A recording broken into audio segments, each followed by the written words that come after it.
Yeah, we're at the track covering the Sport of Kings. Coming up, the maestro Philip Feanny OD links up with jockey Bebeto Harvey and uncorks a striking win in CARICOM's richest horse race, the Moute Mile. Also at Caymanas Park, the 4-year-old miniature man scores his biggest win since his 2000 Guineas triumph last year in TNT. The out-of-retirement 7-year-old General JN shows command, winning the Stewards Cup. And in the USA, a stakes win for the Jamaican trainer Charlton Baker, first to Jamaica. Where 16 horses contested the first ever Moote Mile, and with a purse of $125,000, the richest in CARICOM racing history, the betting suggested a 2-horse race between the Derby-winning super filly Atomica with Dane Dawkins aboard and Gold Cup winner Mahogany, currently Jamaica's highest rated horse with Ryan Lewis in the saddle. Top fancies in the betting: number 3 Mahogany, the second favourite at 7-2, number 6 Runaway Algo at 7-1, 4-5 the hot favourite Atomica, eyeing a 9th career win in 11 starts. No horse in this race has run a mile as fast as Atomica did in her Phyllis Guinness win. Excessive Force, wearing number 10 like Lionel Messi, is at 7-1, coming off a win in the mid-November Port Royal Sprint. And number 16 Blue Vinyl, the St. Leger winner, at 6-1. In the combox, Brand Rickman OD. They're off for the Moote Mile Invitational. Jordan Rain staggers out at the back. Blue Vinyl also racing with the back markers along with Duke as they come charging down the backstretch. They make their way now toward the final 6 furlongs as they begin to sort themselves out on the lead, and Mahogany has now gone and going for it. Atomica is right there on the outside. In behind those, a makeup artist. I've got Magic Races up next. She's My Destiny just in behind them. A gap opens up to I Am Fred on the outside, moving well as the field make their way now toward the final half of a mile. Excessive Force is on the rail, just alongside Jordan Rains. I Am Fred fades back. Calculus is there. Blue Vinyl has to make ground on the outside of horses.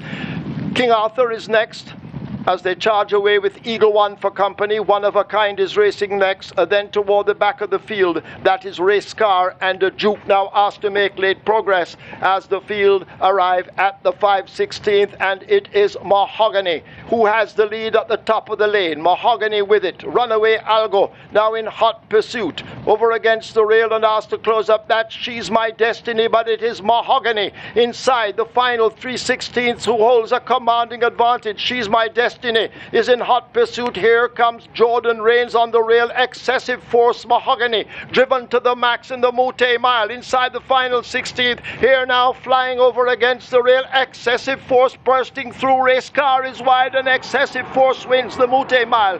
Approaching the 8th pole, Mahogany looked a winner, but the 5-year-old gelding tired badly as his stablemate Jordan Rains closed steadily on the outside. But check the rail run by Excessive Force. Unstoppable momentum here, and the grey 7-3-1 outsider Duke fast and snatching second. Only his second time aboard Excessive Force in a race, but Bebeto Harvey is a regular aboard the 5-year-old at exercise gallops in the morning, and the project masterminded by 14-time champion trainer and Hall of Famer Philip Feanny OD, including overcoming a setback in the summer surgery for a broken splint bone. But they knew winning the Moute Mile was not beyond this horse, especially after his sharpening Port Royal Sprint win over 6 furlongs 3 weeks earlier. I was confident if he got a good chance around the bend and wasn't stopped, he'd have a good chance of catching them. 100% confident. No difference about the race, just the purse is big and mighty, but it's the same horse as them running. Just go confident and ride the race that you know and the horse that you know good. By a length and a quarter, Colin Cargen's Excessive Force at 7-1 odds wins the $125,000. That's almost 19 million Jamaican. Moute Mile, the 60-year-old jockey Alan Mirage rallies Duke, one of the longest shots in the field, from about 9th approaching the 8th pole to get second. Jordan Rains third at 20-1. For his 8th win in 25 lifetime starts, the US bred Excessive Force clocks 1 minute 41 seconds for the mile trip. A bit of nostalgia here too, because Feanny is reuniting with race sponsor Paul Moute, who part-owned one of Feanny's most popular horses, Bruce on the Loose, double classic winner in Jamaica in 2009, before shipping to TNT, where in that same year he won the Midsummer Classic, the Trinidad Derby, the Champion Stakes and the Gold Cup, and added to those in following years multiple stakes wins, Horse of the Year titles and track records at Santa Rosa Park. Saturday's secondary feature, the Chairman's Plate, had 12 runners going 9 furlongs and 25 yards, and it was all about leading trainer Jason DaCosta's pair of Lure of Lucy and Miniature Man, and two cousins in the saddle battling each other for the top prize. Omar Walker on the outside and Ryan Lewis with the rail run. Lure of Lucy tackled by Miniature Man. Lure of Lucy still in front of Miniature Man. Coming on the outside in the middle, that is a hovercraft right against the rail. And coming on also, that's Brinks. It is still Lure of Lucy, and Miniature Man continues the fight. Miniature Man now forges to the lead. It's Miniature Man. Lure of Lucy not going anywhere. Miniature Man hanging on from Lure of Lucy, coming back for more. Miniature Man and Lure of Lucy. Miniature Man beats Lure of Lucy. Kevin Burnside on commentary. Miniature Man gets the narrow win by a neck with Ryan Lewis aboard at 5-1 odds over stablemate at 8-1 Lure of Lucy in a 1-2 finish for trainer Jason DaCosta and owner Liz DaCosta, his mom. The winning time for 9.1 furlongs in the Chairman's Plate, 1:58 1/5. To Santa Rosa Park in Arima now, where the Stewards Cup 6 furlong sprint was Saturday's main event. A crack 13-horse field, including the Derby winner, Soca Harmony, and the Guineas winner, Crown Prince, leading the 3-year-old charge against Trinidad and Tobago's highest-rated horses, making headlines, and General JN. The race, though, in rainy conditions on a sloppy track not confined to this bunch, as a competitive battle is developing, leaving the backstretch with this year's Champagne Stakes winner and Sands Gold Sprint runner-up, Super Bird, giving up the lead to the General, watched in the combox by John Rupert. They go towards the turn now, and it's General JN who takes over the lead from Superbird in second. Soca Harmony on top of the game are making giant strides towards the leaders. Then comes Pata Pata. Soca Symphony is also coming on. Going backwards is Desert Dancer. And then Crown Prince and Just Exhale. They come to the top of the stretch now in the Grade 1 Stewards Cup. And it's General JN with the lead. Top of the game is coming on the outside now. General JN on top of the game. Emerging from the pack is Soca Symphony and Soca Harmony and Just Exhale inside the final 200 meters. General JN is battling away with top of the game. General JN is coming back for more.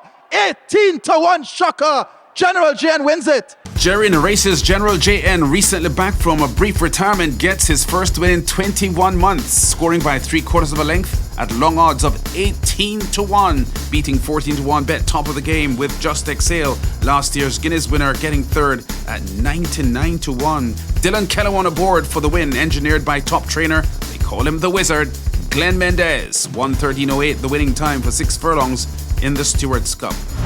Finally, Jamaican trainer Charlton Baker was in Maryland at Laurel Park this past weekend, landing his 4th added money win this year.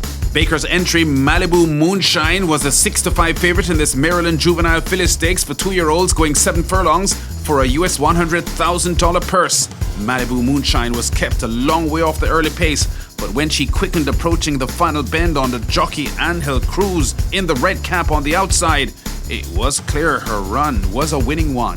As they pass the 560s, here's Malibu Moonshine. Malibu Moonshine with that sweeping run on the outside, coming with a nice run now. Extreme outside, Malibu Moonshine coming at Chickiness in between horses, Scholar Sister, and it followed by Fast Tracked in between horses. And next is Gormley's Gabriella, who's trying to motor on one off the inside. Malibu Moonshine in front with 1 furlong left to go. From Fast Tracked on the outside, Gormley's Gabriella down to the inside. Here's Malibu Moonshine and Angel Cruz. They're coming home now, opening up 3 lengths in the Maryland Juvenile Filly. It's Malibu Moonshine.